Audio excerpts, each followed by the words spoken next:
मी खरंच सांगते, तुम्ही एकदा आहे ना या पद्धतीनं फोडणीचं वरण करा. मग बघा तुम्ही नेहमी याच पद्धतीनं फोडणीचं वरण बनवाल, इतकं स्वादिष्ट होतं हे. फोडणीचं वरण म्हणजे साधेपणातला खरा स्वाद. गरमागरम भातावर ओतलेलं फोडणीचं वरण, त्यावर थोडंसं तूप, हा तर प्रत्येक मराठी घराचा आत्माच आहे. त्याची चव इतकी मऊ, हलकी आणि समाधान देणारी असते की एक घास घेताच मन प्रसन्न होतं. कढीपत्ता, मोहरी, जिरं आणि हिंगाची फोडणी वरणाला एकदम खास सुगंध देतं. साधं असूनही अतिशय पौष्टिक आणि पचायला हलकं असं फोडणीचं वरण आज आपण करणार आहोत. तर रेसिपी संपूर्ण बघा आणि हो, व्हिडिओ आवडला तर लाईक करायला विसरू नका, शेअरही करा आणि चॅनलवरती नवीन असाल तर जरूर सबस्क्राईब करा. कारण अशाच अतिशय साध्या आणि सोप्या रेसिपीज आपण आपल्या चॅनलवरती बघणार आहोत. चला तर मग रेसिपीला सुरुवात करूया. सर्वात आधी मी गॅसवरती कढई ठेवलेली आहे आणि त्यामध्ये 3 चमचे तेल टाकून घेते. तुरीची डाळ मी आधी शिजवून घेतलेली आहे. वरण भाताचा कुकर लावला होता, त्यावेळेसच तुरीची डाळ शिजवून घेतलेली आहे आणि आता आपण त्या वरणाला फोडणी देतो आहोत. तेल गरम झाल्यानंतर 1 चमचाभर मोहरी टाकलेली आहे. मोहरी चांगली तडतडू द्यायची. मोहरी जर कच्ची राहिली तर त्याची चव कडवट लागते, म्हणून मोहरी कच्ची ठेवायची नाही. मोहरी चांगली तडतडल्यानंतर जिरे टाकलेले आहेत तेलामध्ये. जिरेही छान तडतडले. आता मी कढीपत्ताही टाकलेला आहे. यानंतर आपण हिरव्या मिरच्या टाकूया. 3 हिरव्या मिरच्या टाकलेल्या आहेत. आता आपण लसूण टाकूया याच्यामध्ये. 1 गड्डी लसूण सोलून घेतला, चांगला ठेचून घेतला आणि तो लसूण आपण तेलामध्ये चांगला परतून घेणार आहोत. लसूण परतल्यानंतर याच्यामध्ये टोमॅटो टाकायचा आहे. लसणाचा कलर थोडासा बदलल्यानंतर याच्यामध्ये टोमॅटो टाकलेला आहे.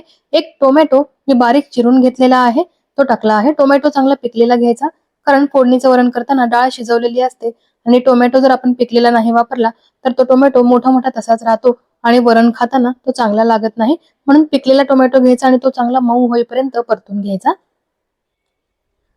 आता आपण याच्यामध्ये तिखट मसाले टाकणार आहोत. फक्त वरण भात जेव्हा असेल ना जेवायला, त्यावेळेस मी असं तिखटाचं वरण करते.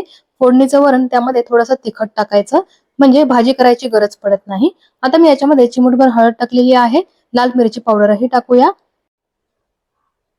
थोडीशी धने पावडर आणि थोडीशी जिरे पावडर सुद्धा टाकायची आहे. अर्धा चमचा धने पावडर, अर्धा चमचा जिरे पावडर टाकली. आता घरगुती लाल तिखट मसालाही मी अर्धा चमचा टाकणार आहे. तुमच्याकडे घरगुती लाल तिखट मसाला नसेल तर तुम्ही इथे सांबर मसाला सुद्धा वापरू शकता. त्यानंतर थोडासा हिंग टाकूया. सर्व कोरडे मसाले टाकून झाल्यानंतर आता हे तेलामध्ये चांगले परतून घ्यायचे आहेत, की नंतर याच्यामध्ये शिजवलेली डाळ टाकायची आहे. तेलातली फोडणी सुद्धा आपण अगदी चांगली तडतडू दिली. जिरी, मोहरी, लसूण अजिबात कच्चा नाही ठेवला. त्यानंतर बाकीचे कोरडे मसाले आणि टोमॅटो सुद्धा अगदी चांगला परतून घेतलेला आहे आणि मसाला छान तयार झालेला आहे. तुम्ही बघू शकता तेलही सुटायला लागलेलं आहे आणि इतका सुंदर खमंग सुगंध येतो आहे ना, काय सांगू तुम्हाला. मसाला चांगला परतल्यानंतर आता शिजवलेली डाळ मी याच्यामध्ये टाकणार आहे. 1 वाटी डाळ मी शिजवून घेतली होती कुकरमध्ये, ती आता आपण याच्यामध्ये टाकूया. डाळ ही अगदी मऊ शिजून घ्यायची, ती कच्ची ठेवायची नाही. बरेच जण अर्धवट कच्ची डाळ शिजवतात, तसं नाही करायचं. डाळ चांगली शिजून घ्यायची, म्हणजे वरण अगदी मिळून येतं. पाहिजे तेवढं पाणी टाकलं, त्यानंतर चवीनुसार मीठ टाकलेलं आहे. आता मी याच्यामध्ये 3 ते 4 आमसूल टाकलेले आहेत. आमसुलाची चव बॅलन्स करण्यासाठी अगदी थोडासा गूळ टाकायचा आहे. गूळ जास्त नाही टाकायचा, नाहीतर गोड वरण होऊन जातं. म्हणून अगदी थोडासा गूळ टाकलेला आहे. त्यानंतर बारीक चिरलेली कोथिंबीर टाकायची आणि 3 ते 4 मिनिटे हे वरण उकळून घ्यायचं, की मस्त गरमागरम फोडणीचं वरण तयार होऊन जाईल. आता या वरणाला आपण उकळू देऊया, पण त्याआधी मी याच्यामध्ये आल्याचे छोटेसे तुकडे टाकणार आहे.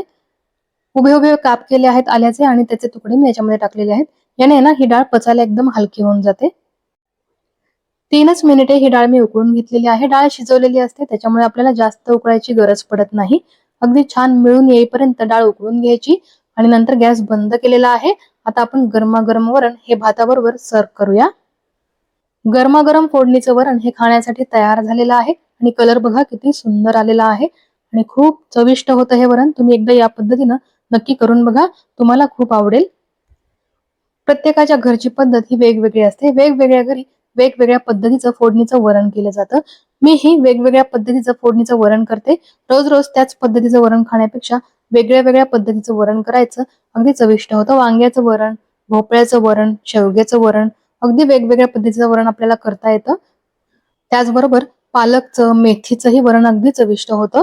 त्याची ही रेसिपी लवकरच मी तुम्हाला दाखवेल आणि ही रेसिपी आवडली असेल तर व्हिडिओला लाईक करा, शेअर करा आणि चॅनलवरती नवीन असाल तर चॅनलला सबस्क्राईब करायला बिलकुलच विसरू नका. कारण अशा साध्या आणि सोप्या रेसिपीज आपण आपल्या चॅनलवरती बघणार आहोत. चला तर मग पुन्हा भेटूया अशाच मस्त रेसिपी बरोबर. धन्यवाद.